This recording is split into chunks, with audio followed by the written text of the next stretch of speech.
வணக்கம். கோதை ஜோதிட நிலையம். இன்னைக்கு மிதுன ராசி பலன் எவ்வாறு உள்ளது? சந்திராஷ்டம் நிறைந்த நாளாக அமைகிறது.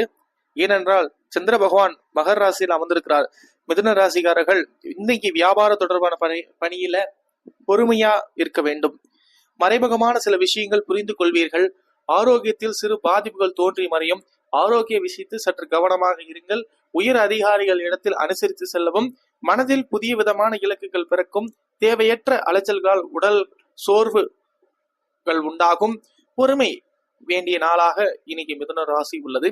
இன்னைக்கு அதிர்ஷ்ட திசை என்று எடுத்துக்கொண்டால் மேற்கு, அதிர்ஷ்ட எண் எடுத்துக்கொண்டால் 3, அதிர்ஷ்ட நிறம் ஆரஞ்சு நிறம். மிருகசீரிஷம் நட்சத்திரக்காரர்களுக்கு பொறுமையாக இந்நாளை இருக்க வேண்டும். திருவாதிரை நட்சத்திரக்காரர்களுக்கு அனுசரித்தே செல்ல வேண்டும். புனர்பூச நட்சத்திரக்காரர்களுக்கு சோர்வு உண்டாகும். இன்றைய சந்திராஷ்டம நாளில் சற்றே கவனத்துடன் செயல்படுங்கள். நிச்சயம் வாழ்வில் வெற்றி அடைவீர்கள். நமது கோதை ஜோதிட சேனலுக்கு சப்ஸ்கிரைப் பண்ணுங்க. ஜாதக பார்ப்பு விருப்பம் உள்ளவர்கள் கீழே கொடுக்கப்பட்டுள்ள நம்பருக்கு வாட்ஸ்அப் செய்யவும்.